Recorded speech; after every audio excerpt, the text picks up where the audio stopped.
¿Alguna vez han sentido que el corazón se les va a salir del pecho? Esa sensación es justo lo que buscamos recrear, pero en un entorno seguro y controlado.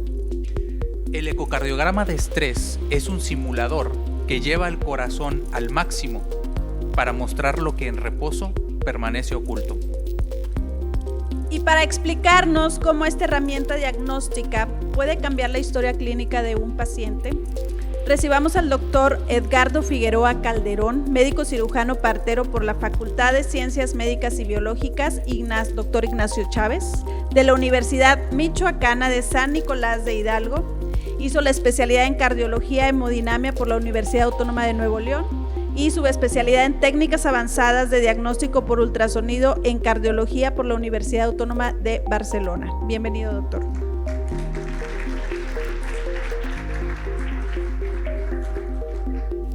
De antemano, muchas gracias al doctor Edgar Sosa, al contador Villarreal por la invitación y a todo el Hospital Santander por esta invitación a participar con ustedes y compartir este método diagnóstico que pues actualmente lo hemos estado realizando ya desde hace varios meses aquí en el Hospital Santander, y queremos hacer partícipes a todos ustedes de esta metodología de tal manera que podamos estar bien familiarizados y que todos los pacientes que lleguen a requerirlos y estén en contacto con ustedes y con la comunidad médica de todo Reynosa, pues se pueda solicitar en una forma oportuna.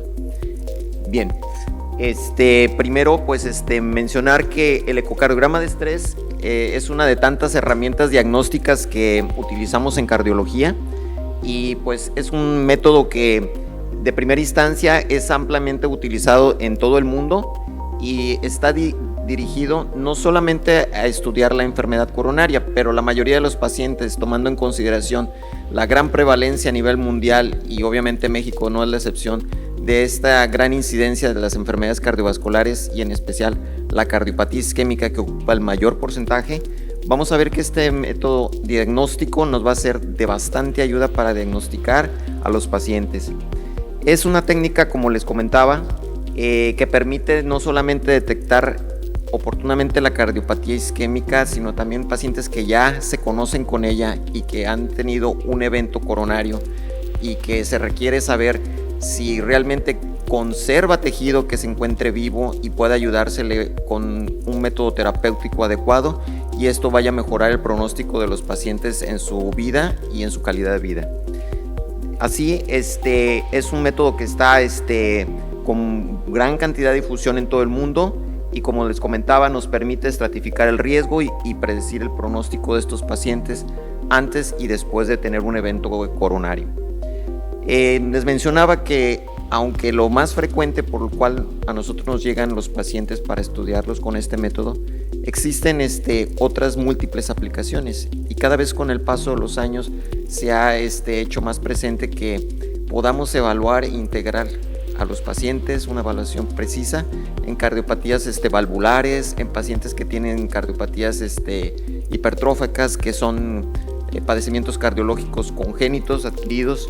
También vamos a encontrar que se le puede evaluar al paciente que es el corazón del atleta, evaluar pacientes con cardiomiopatías, evaluar pacientes que van a ser sometidos a trasplante cardíaco o que ya fueron trasplantados y que en su evolución se requiere valorar en qué condiciones está la circulación coronaria.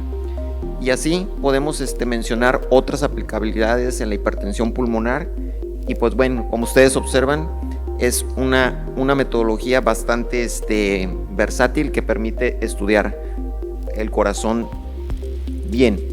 Dentro de los conceptos generales, básicamente recordar y tener bien presente que la cardiopatía isquémica se produce como consecuencia de la reducción del flujo coronario, que va por consiguiente a afectar a la circulación miocárdica, y que va a depender de si está obstruida una arteria coronaria, y esta obstrucción va a desencadenar un desequilibrio entre la oferta y la demanda de sangre y por lo tanto de oxígeno en el músculo cardíaco. Las condiciones fisiopatológicas sí es importante nosotros recordarlas y tenerlas presentes, que aunque la mayoría de las veces, como lo vemos en la gráfica que está del lado derecho, Vemos todo lo que es el espectro clínico en un paciente, aquí prácticamente hablando de un paciente en condiciones de cronicidad. El método, como vamos a mencionar más adelante, no está diseñado para aplicar en el paciente agudo. Un paciente que está presentando un síndrome coronario agudo no entra, de hecho es prácticamente una contraindicación aplicar este método. Un paciente que está infartado, que está con una angina estable o que ha sido recientemente infartado, no, está contraindicado realizar este método de ecocardiografía de estrés. Pero sí tenemos el paciente crónico, que es un porcentaje muy grande de la población que tiene la cardiopatía isquémica, y vemos de un extremo a otro el espectro clínico, desde el paciente que está asintomático pero que tiene estudios que le han marcado positividad para cardiopatía isquémica, y en el otro extremo tenemos un paciente crónico pero con mucha sintomatología y que nos está expresando que tiene un problema en la irrigación coronaria. Y tenemos también pacientes que ya han sido atendidos y pacientes también que tienen manifestaciones clínicas pero que todavía no se le ha estudiado con precisión si tiene el problema para que en su momento sea atendido correctamente y se resuelva su situación. Y pues bueno, dentro de la cardiopatía isquémica tenemos el mayor porcentaje, como sabemos, que es dado por problemas estructurales donde hay una obstrucción por la presencia de placas de grasa, de placas de ateroma, como vemos en el recuadro inferior, que son los problemas estructurales. Básicamente el 80-90% vamos a encontrar que este es el problema que está dando la cardiopatía isquémica, pero tenemos problemas funcionales en el cual el paciente puede tener esta cardiopatía isquémica con angina, con disnea y con malestares sin documentarse que haya una obstrucción de placas. Y aquí vemos que va a haber problemas de disfunción en el endotelio, como sabemos que es esa capa íntima que tenemos en todo el sistema vascular, y que cuando tenemos una disfunción puede generar falta de irrigación correcta y por lo tanto dar datos de cardiopatía isquémica. En la imagen que tenemos en la parte inferior está mostrándonos lo que tradicionalmente se conoce como la cascada isquémica, en donde en la parte en el número 1 estamos observando cuando un paciente llega a tener una reducción en el flujo de las arterias coronarias, y en la parte superior en el número 6 observamos cuando el paciente tiene el dolor torácico, que es el síntoma pivote para detectar cardiopatía isquémica, o la presencia de disnea como un equivalente de la angina. En todo este trayecto del 1 al 6 vamos viendo que el paciente va presentando en su corazón y en su expresión clínica distintas etapas, aunque estrictamente muchas veces no llega a seguir ese orden, pero la mayoría de las veces así corresponde. ¿Por qué mencionar este recuadro? Porque en la ecocardiografía de estrés nos permite detectar problemas de cardiopatía isquémica antes de que el paciente tenga una sintomatología. Y esto, como sabemos, nuestra herramienta de diagnóstico es el ecocardiograma. Y el ecocardiograma, junto con lo que viene siendo un factor estresante, nos va a ayudar a tener una mayor precisión diagnóstica, y entonces podemos llegar a esa detección del problema. Vemos entonces, después de que hay una reducción del flujo coronario, el paciente en su corazón tiene una disfunción diastólica que se puede o no manifestar con síntomas. Después tenemos alteraciones en el 3 de la movilidad regional. Después en sí, en su conjunto, el corazón puede tener una alteración global de su función. Después vienen los cambios electrocardiográficos y después se expresa el dolor. Nuevamente, ¿por qué insisto? En el punto 5, donde tenemos los cambios electrocardiográficos, que son lo que queremos detectar en una prueba de estudio convencional como es la prueba de esfuerzo, vemos que antes de esos cambios eléctricos nosotros detectamos en el ecocardiograma de estrés alteraciones de la contractilidad regional o en una extensión más amplia de la pared del ventrículo izquierdo. Y esa es la gran utilidad que vamos a encontrar en estos estudios. Aquí les muestro las distintas modalidades con las que nosotros podemos hacer estudios de ecocardiografía de estrés. Y tenemos en primera plana lo que viene siendo el ejercicio, que es el estudio de estrés, en donde vemos que al paciente lo vamos a conectar a lo que viene siendo una prueba de esfuerzo convencional, y lo vamos a ejercitar con un protocolo bien establecido, como vemos en la primera recuadro, donde vemos un paciente arriba de una caminadora, y también con ejercicio en la parte de abajo, un paciente que está en un cicloergómetro de una bicicleta supina, y el cual nosotros simultáneamente podemos, cuando es una bicicleta supina, estar monitorizando y checando por ultrasonido cómo se está comportando ante el ejercicio ese miocardio. Y en la parte de arriba con el que está la caminadora, pues ahorita, como vamos a ver en el protocolo establecido, cómo después de que ese paciente hizo ejercicio se le estudia con eco el corazón. Vemos el recuadro donde tenemos el superior derecho, un paciente que se le está haciendo un estudio. Como vemos en el tercer punto, lo que es los agentes farmacológicos, ecocardiograma de estrés con estimulación farmacológica, como tenemos la dobutamina, que es el fármaco que más utilizamos, el dipyridamol, adenosina, ergonovina. Mencioné en segundo lugar los farmacológicos. En tercer lugar, lo que utilizamos son con estimulación de marcapasos, ya sea principalmente que el paciente tenga un marcapaso definitivo, y entre otros que ya queda como algo histórico, el uso de compresión manual, hacer un esfuerzo físico empuñando los dedos, hiperventilación, test con frío o estrés mental. En la práctica no tiene mucha utilidad porque realmente no logra aumentar mucho el consumo de oxígeno a nivel del corazón, y por lo tanto no incrementa la frecuencia cardíaca, que es lo que queremos alcanzar en la mayoría de los estudios, para que se someta el corazón a estrés y podamos detectar si hay isquemia. Bien, que nosotros, ¿cómo evaluamos la circulación coronaria por ecocardiografía? Pues bueno, tenemos en la parte de la derecha lo que viene siendo fotografías de los cortes con lo que nosotros con ultrasonido revisamos al corazón. Son cortes tomográficos por ultrasonido, que viene siendo su equivalencia gráfica en el recuadro de la izquierda.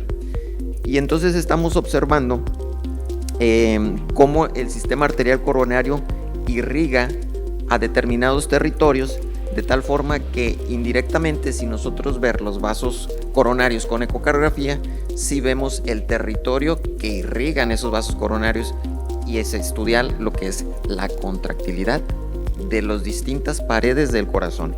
Y así vemos en la primera recuadro de ultrasonido, donde vemos sombreado de color verde, estamos viendo en distintos cortes cómo irriga una de las arterias más pues grandes del sistema coronario izquierdo, que es la descendente anterior. Entonces, específicamente nosotros como ecocardiografistas tenemos ya bien sectorizado qué territorio está irrigado por determinada arteria. En el recuadro donde vemos de color amarillo o naranja, vemos el territorio que está irrigado por la arteria circunfleja, y el que está en el recuadro inferior vemos que está sombreado de color rojo, es el territorio irrigado por la arteria coronaria derecha. Así como ustedes verán, nosotros en distintos cortes y durante distintos momentos del estudio estamos evaluando cómo se contrae continuamente, y así evaluar si hay algún problema. Nosotros entonces evaluamos esa contractilidad detectando áreas que no se mueven correctamente.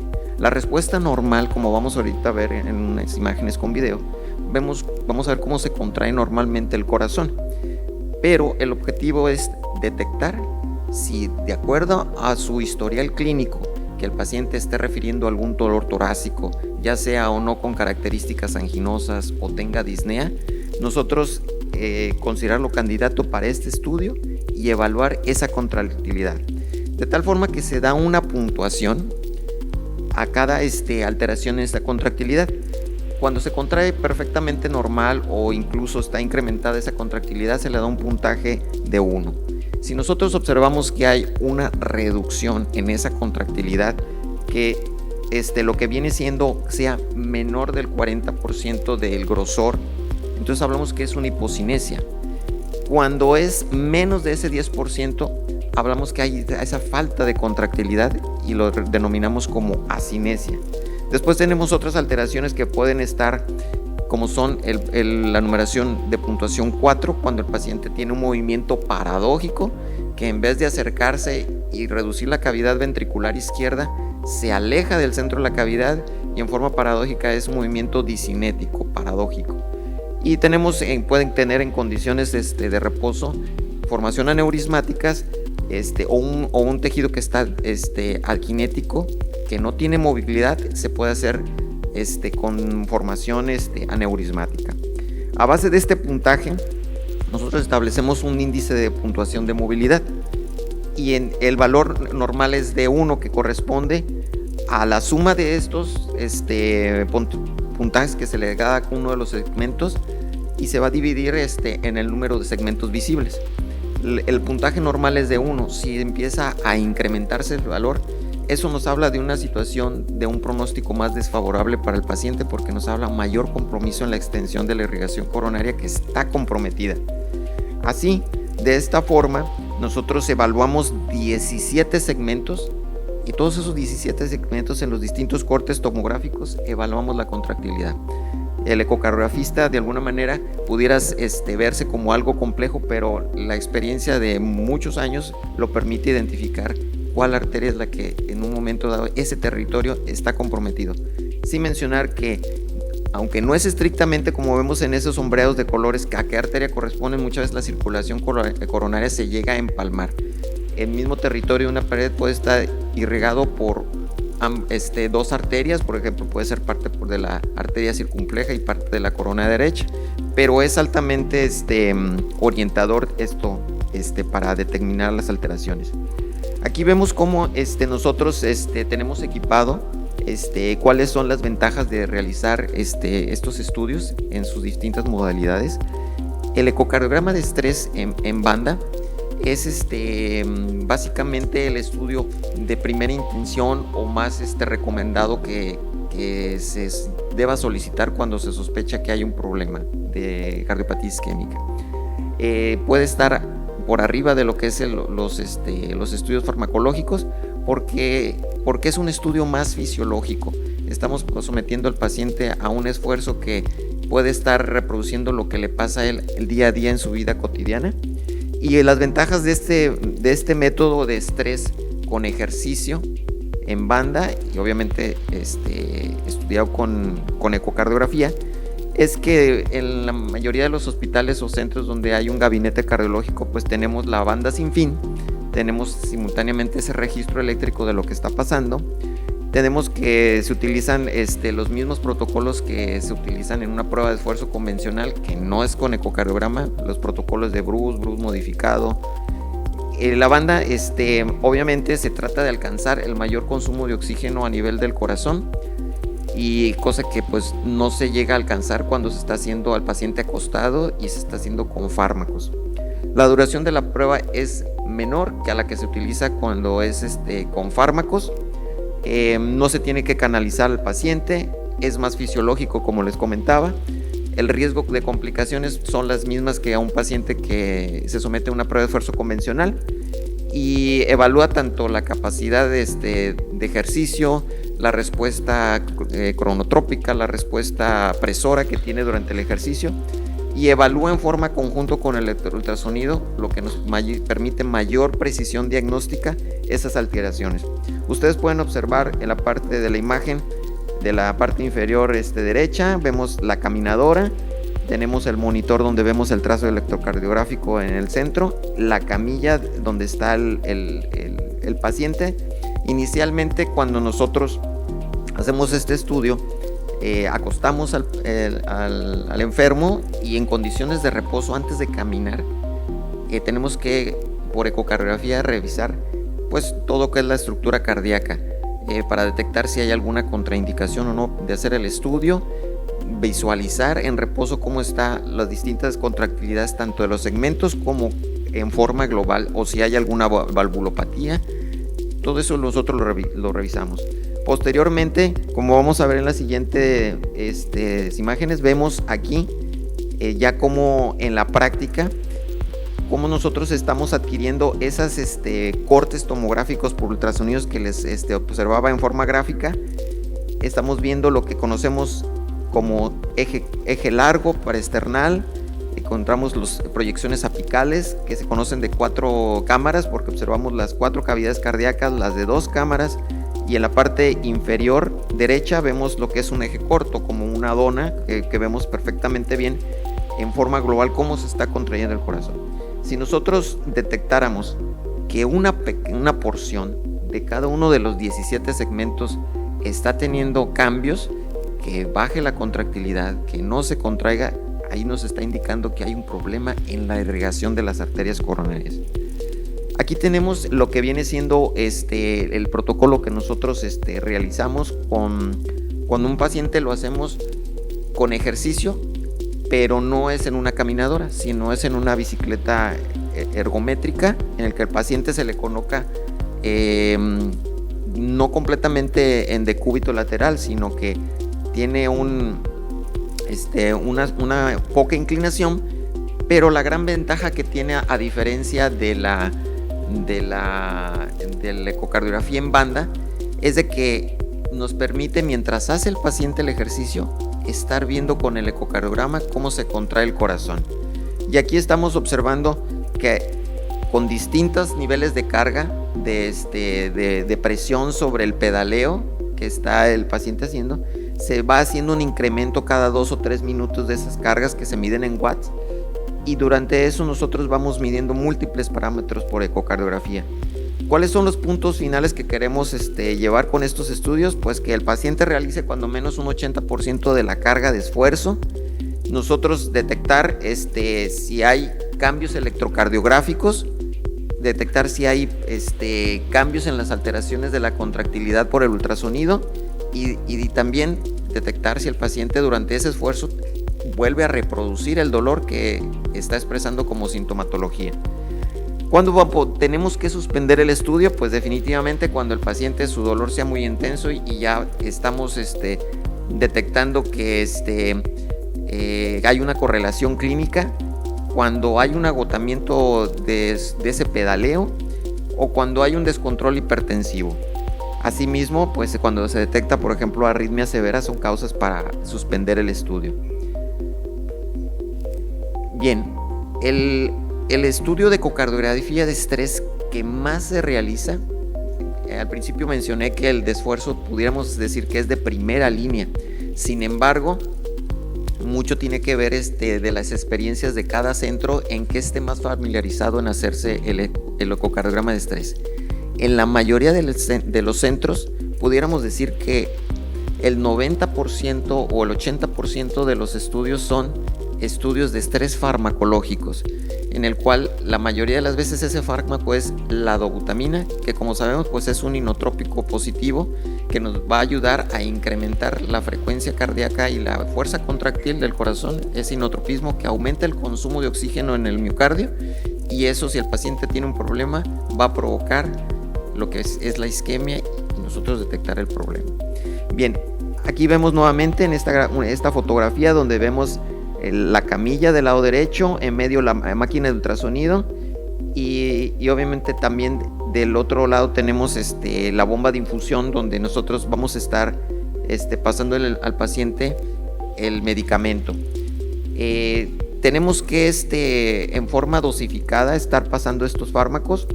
Nosotros siempre en el ecocardiograma tenemos que tomar imágenes que son basales en reposo antes de administrar el medicamento, y después que empezamos a pasar el fármaco calculado en base al sexo, calculado principalmente en base a su edad. Vamos a ir en su edad y a su peso corporal, calculamos las dosis en microgramos por kilogramo de peso, y vamos pasando progresivamente de 10 microgramos, de 10 en 10, 10, 20, 30, 40, incluso hasta 50 microgramos. Dosis que generalmente son inusuales para la mayoría de los médicos que están, por ejemplo, un paciente que está atendido en terapia intensiva y que requiere inotrópico, generalmente se le administran 5, 15, máximo 20 microgramos. Nosotros llegamos incluso a administrar hasta 50 microgramos, cosa que nosotros estamos familiarizados, pero así lo requiere el método. Durante estas etapas nosotros tenemos que, como ven, tomar imágenes basales a dosis bajas del medicamento y a dosis pico, cuando el paciente alcanzó su frecuencia cardíaca objetivo, que generalmente es el 85% de su frecuencia cardíaca máxima. Y después que ya se alcanzó eso, se suspende el fármaco, lo dejamos en recuperación y volvemos a obtener imágenes en esa recuperación, porque muchas veces, a pesar de que en estrés máximo no se ve alteraciones, podemos en esa recuperación observar esas alteraciones y detectarlo y decir que el estudio es positivo para isquemia. Entonces, como les decía, ¿en qué momento vamos a nosotros a solicitar un estudio de ecocardiografía de estrés farmacológico con dobutamina? Pues bueno, principalmente cuando el paciente no puede hacer ejercicio. Esa es una de las indicaciones más importantes.